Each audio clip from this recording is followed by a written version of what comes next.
ano pa pinaglalaban ko. Sabi ko sa sarili ko, lost na ako kasi tinanggalan ako ng karapatan. Pero binuhay nila ang aking pag-asa, guys. Parang nabuhayan ako ng loob. So by the next day, guys, inuon ko na lahat yung mga dollar sign ko. Hello guys, welcome back to my YouTube channel. So alright, my channel was demonetized. So in this video, guys, i-share ko sa inyo bakit na demonetize ang aking channel, bakit siya nawala ng ads, at paano ko siya naagapan, paano ko siya na-solve, at anong mga paraan. So stay tuned, because in this video, i-share ko sa inyo lahat na natutunan ko, na na-learn ko, at natuklasan ko. So being a demonetized channel. So bago yan, ako pala si Jobong Vlog Official. So kung bago ka pa sa aking channel at interesado ka sa aking video, kung ano ang mga dahilan at kung ano ang paraan, kung paano siya ma-solve, ma-fix ang problema na yan, so stay tuned, mag-subscribe na po. Mayroong subscribe button dyan sa below. Mayroon ding bell sa gilid. Pindutin nyo lang yan para lagi po kayong updated sa mga videos ko. So alright guys. So last May 9, my channel was demonetized. No longer earn money from YPP. So tinanggalan ako ng karapatan sa YPP or YouTube Partner Program. So due to reuse and repetitive content. So mayroon daw akong na-reuse tapos repetitive. So meaning to say, mayroon siyang video na pabalik-balik na ina-upload ko. So repetition. Mayroon din akong reuse content na ginagamit daw na ina-upload ko sa aking channel. So ayan guys, binigyan ako ng date hanggang kailan ako mag-send ng appeal. Mayroon doong dalawang option. Send ka ng appeal or mag-reapply ka. So starting the day, from the day you demonetize, pwede kang mag-send ng appeal. So mayroong date na nakalagay doon. So sa akin, from May 9, May 30 hanggang May 30 lang ako mag-send ng appeal.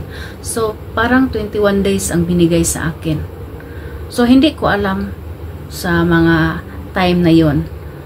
So nung nag-start ako na mag-appeal, my video URL is invalid. So invalid yung URL na sinubmit ko. So hindi siya pwede. So sabi ko, baka hindi pa pwede, baka hindi pa time ngayon. So mayroon nakalagay dito May 30, baka sa May 30 na ako mag-submit. So nung time na dumating na yun guys, May 30, nung time na nag-submit na ako, yung binuksan ko yung YouTube studio ko, wala na yung start appeal. So anong nangyari? Sabi ko, anong nangyari? Bakit wala namang appeal dito? Sayang lang ng mga video na ginagawa ko. So kaya pala yun guys, deadline pala yun, parang expiration date na sa mag-start ako ng mag-send ako ng appeal. Hindi ko alam. So hindi din ako nag-research. So wala akong ibang choice kundi mag-reapply. So sad to say guys, kasi nung time na dumating na ang August 7 na tagal ko na date na pwede na ako mag-reapply, hindi po ako nakapag-reapply. Hindi ko po nakuha ang watch hour ko. Kasi nung time na na-demonetize ako guys, biglang bagsak ang oras ko. Nagiging 2,500 na lang ang watch hour ko. So hindi ko alam kung ano gagawin ko. So sabi nila, mag-live na lang ng live para makuha ang WH para sa reapply. So habang nagla-live ako araw-araw guys, napansin ko, pag mayroon palang mga violation ang channel mo, mahirap umangat yung mga WH. Kahit na mag-live ako, yung pumapasok na oras guys is let's say 100 watch hour. So pagka next day guys, ang pumapasok guys is 10 lang, 10 hours lang, 30 hours lang, ganun. So okay na rin, parang pinagtsagaan ko guys, pero hindi ako nawala ng pag-asa. So iniisip ko, mag-update kaya ako. Pero before ako nag-update guys, nilagyan ko siya ng thumbnail, nag-change ako ng caption, tinanggal ko ang tags, tinanggal ko ang playlist. Tapos, yung mayroong ako mga CPR dahil sa live ko. Marami akong CPR na dumating kasi sa background music ko. So, nililinis ko siya guys. Minumute ko siya. Tapos, mayroong isang video doon na hindi ko talaga ma-solve guys. Hindi ko talaga ma-fix kasi ang action doon guys, ang option is dispute lang. So, ang ginawa ko guys, dinelete ko talaga siya kasi hindi ko na talaga kayang ma-fix siya. Tagal. Dispute lang ang option doon. So, dinelete ko siya guys. So, mula noon, na nag-clear up na ako lahat guys, wala na ako mga CPR kasi minumute ko na lahat. After nun guys, ina-update ko yung mga videos ko. So, nung time na ina-update ko ng mga videos ko guys, yung watch hour ko guys, bigla siyang tumaas. So, kailangan palang i-update ang mga videos natin. So, yun ang ginawa ko guys. So, nung time na dumating na ang August 7, hindi man ako naka-reapply. Pagka September 16 na ako nag-apply. So, September 16 morning, nag-reapply ako. So, naghintay ako. So, pagka September 23, may na-receive ako na email na reject ang aking reapplication. So, sad kayo guys. Parang nawala na ako ng pag-asa. So, nung binasa ko, bakit kaya na disapprove ako? So, nung binasa ko guys, sabi nila, my reapplication is not approved due to YouTube monetization policy. So, sabi ko, hala, wala na pala yung reuse content ko at saka repetitive. Wala na yun guys, na-clear up na. So, ang bago kong violation is violation of YouTube monetization policy. So, yan na naman ang sabi ko. Sus, parang lumala naman talaga to. Violation of monetization policy. Paano ko naman ito masolve? So, anong gagawin ko? So, nag-try ako mag-appeal. So, nag-research ako guys. Nag-research ako kung paano mag-send nag-appeal. So, nang time na yon, may nakita ako isang vlogger doon. So, ginaya ko. Nag-send ako ng video appeal. Nag-film ako dito. Pinakita ko siya kung paano ako nag-edit. In-explain ko sa kanya. Tapos, nanghingi ako ng sorry if I made mistakes. So, yun lang guys. My next video guys, ipakita ko sa inyo kung paano ako nag-send ng appeal. So, kasi dito medyo mahaba na. Sinasabi ko lang ang story ko dito para ma-aware din kayo guys. So, sinasabi ko rin sa inyo kung ano ang mga pamaraan na pwede natin siyang i-apply para ma-solve ang problema natin. So, nag-send ako ng appeal guys is by October 1. Then, ang response nila guys is October 7 na. So, October 7, sabi nila, happy to say, congratulations, your appeal was approved. Ganon. So, sabi niya, hindi ako makapaniwala. Kasi, nag-try lang ako mag-send ng appeal. So, in-explain ko ang side ko. In-explain ko na ang aking channel ay mayroong mga iba't ibang mga content. So, yun lang guys. Tapos, nanghingi ako ng sorry doon. Nagmamakaawa talaga ako. So, yun ang gawin natin guys. Magmamakaawa talaga tayo. Kasi, hindi ko naman i-deny na mayroon talaga akong mistake. So, nanghingi ako ng tawa doon. So, sabi nila doon, congratulations, happy to say that your channel was approved for your submitting appeal. Yun na ang sinasabi nila doon. So, I was happy. I am very happy guys. So, happy talaga ako sa mga nangyari. So, mula noon guys, by the next day, nag-on na ang mga dollar sign ko. So, hindi na ako nag-reapply kasi pag mag-reapply pa ako guys, sa December pa ako pwede mag-reapply.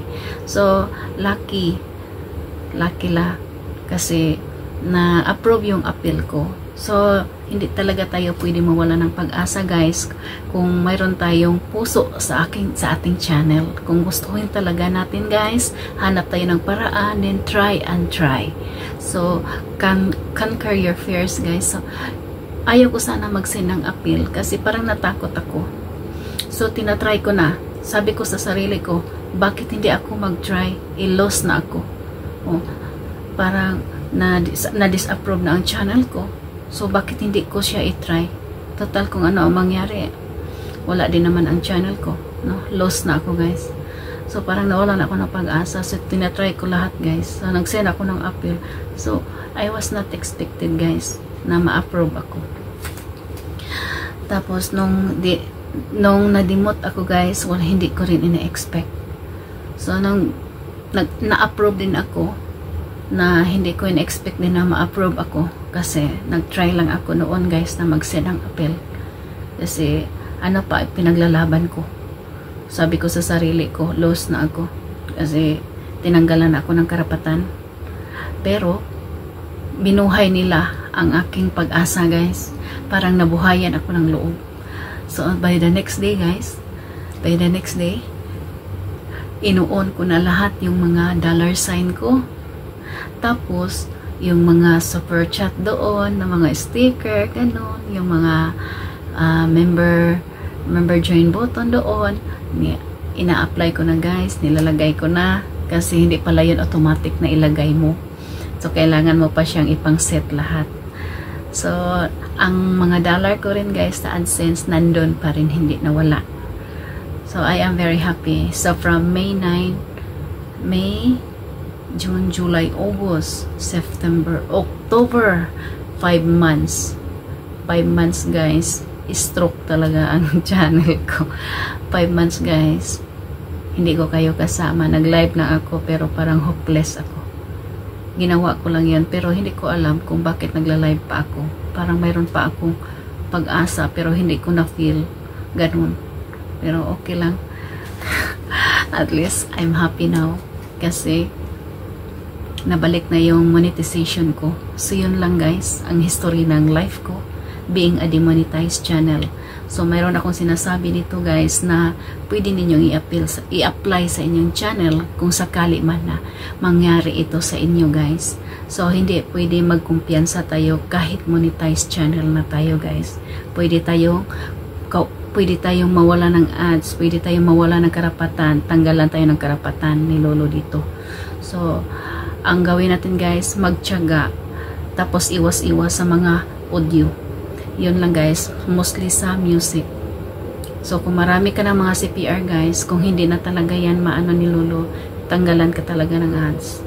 So, mayroon ang mga video din, guys, natin, iwasan natin na pabalik-balik. Tapos, yung mga content na nandun sa iba, iwasan din natin na i-upload natin sa ating channel.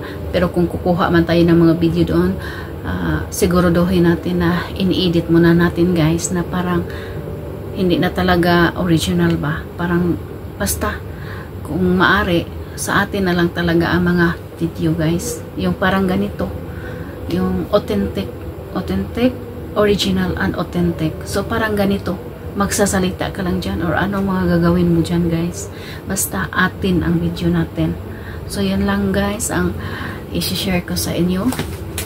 So, i-review ko, guys, kung ano gagawin ninyo, guys, kung mangyari man sa inyo ito na ma-demonetize yung channel mo, kasi hindi natin maiwasan, no? Hindi lang naman ako nagkaganito, marami din.